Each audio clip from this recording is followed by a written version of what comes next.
Hello everyone, welcome again. Thank you so much watching my video.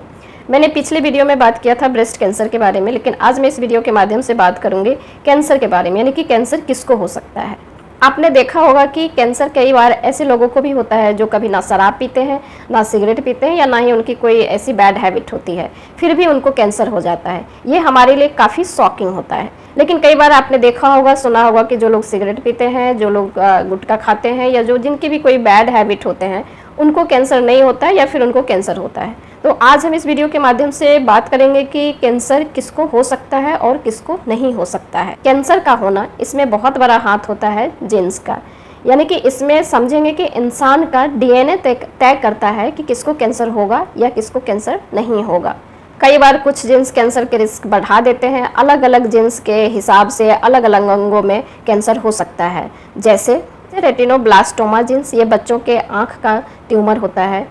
NF1 नामक एक gene है, इसे neurofibromatosis कहते हैं। ये अडल्ट में कई ब्रेन ट्यूमर पैदा कर सकता है। हालांकि ये कुछ घातक नहीं होता है, लेकिन ब्रेन में ट्यूमर होने की संभावना बहुत ज़्यादा होती है। इसी तरह एक जीन ब्रेस्ट कैंसर से जुड़ा होता है। ये सिर्फ ब्रेस्ट कैंसर ही नहीं, बल्कि महिलाओं में ओवरी में भी, यानी कि ओवेरियन कैंसर का भी काम करता है। यहाँ तक कि अगर ये जीन किसी महिला से उसके अपने बेटा में चला जाए, यानी कि पुरुष में चला जाए, तो प्रोस्टेट कैंसर का हाई रिस्क होता है और उसे इंटेस्टाइनल कैंसर या फिर पेनक्रियाटिक कैंसर, यानी कि पेट की जुड़ी कैंसर होने की संभावना रहती है, यानी कि वो हाई रिस्क पे रहते हैं। यानी कि कुछ ट्यूमर होने का रिस्क हमारे जीन्स के वजह से भी बढ़ा रहता है। ओवरऑल देखा जाए तो 5 से 10% के कैंसर ही जो होते हैं वो जीन्स से जुड़े होते हैं। अब हम बात करेंगे इसके कारण। कुछ जीन्स की अभी तक आइडेंटिफाई हुई है जिससे किस कैंसर का रिस्क बढ़ रहा है। इसको मोटा मोटी तौर पे हम लोग समझेंगे, होता है प्रोक्टोऑन्कोजीन्स, जो एक ग्रुप है। ये जीन नॉर्मल हमारे बॉडी में काम करता है। ये जीन अचानक कहीं बाहर से हमारे बॉडी में नहीं आ जाता है। और दूसरा होता है ट्यूमर सप्रेसिव जीन्स। ये दोनों हमारे बॉडी में नॉर्मल साइकिल, सेल साइकिल के लिए बहुत ज़रूरी है। अब ये प्रोक्टोऑन्कोजीन जो बहुत ही ज़्यादा एक्टिव हो जाता है और ये सेल को तेज़ी से विभाजित करता है, यानी कि सेल डिवीज़न बहुत ज़्यादा होते रहता है और इसमें कैंसर का ट्यूमर बनना स्टार्ट हो जाता है। यानी कि जब आपका प्रोक्टोऑन्कोजीन्स जो है वो एक्टिव हो जाएगा बहुत ज़्यादा, और तो सेल डिवीज़न में क्या होगा कि सेल डिवीज़न बहुत फास्टली होने लगेगा, तो फिर वहाँ से ट्यूमर का निर्माण होने लगता है। इस प्रोक्टोऑन्कोजीन्स को बैलेंस करने के लिए ट्यूमर सप्रेसिव जीन्स का काम है उसको बैलेंस बना के रखना। ये चेक करते रहता है कि कहीं ये अनियंत्रित रूप से तो काम नहीं कर रहा है और सेल डिवीजन बहुत तेज़ रफ्तार से तो नहीं हो रहा है, और ट्यूमर सप्रेसिव जीन्स प्रोक्टोऑन्कोजीन्स के साथ बैलेंस बना के रखता है। लेकिन जब शराब, तंबाकू या सिगरेट का सेवन किया जाता है तो ये बैलेंस बिगड़ने लगता है और धीरे धीरे ये बैलेंस इतना बिगड़ जाता है कि ट्यूमर फॉर्म में, लोकल एरिया में ट्यूमर बन जाता है। अब हम देखेंगे कि कैसे पता लगेगा कि जेनेटिक की वजह से ही कैंसर लग रहा है।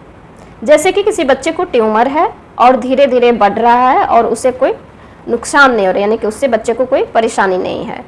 दूसरा है multiple brain tumour, multiple meningioma आ रहा है, यानी कि मेनिंजियोमा के विकसित हो रही है, और तब पेशेंट को जेनेटिक टेस्टिंग के लिए भेजा जाता है और टेस्ट करके कंफर्म किया जाता है कि ये कैंसर जीन के वजह से तो नहीं है। हम ये मल्टीपल न्यूरोफाइब्रोमेटोसिस की बात करें तो पेशेंट के बॉडी पे आप देख सकते हैं कि मल्टीपल ट्यूमर पूरे बॉडी में हो सकता है।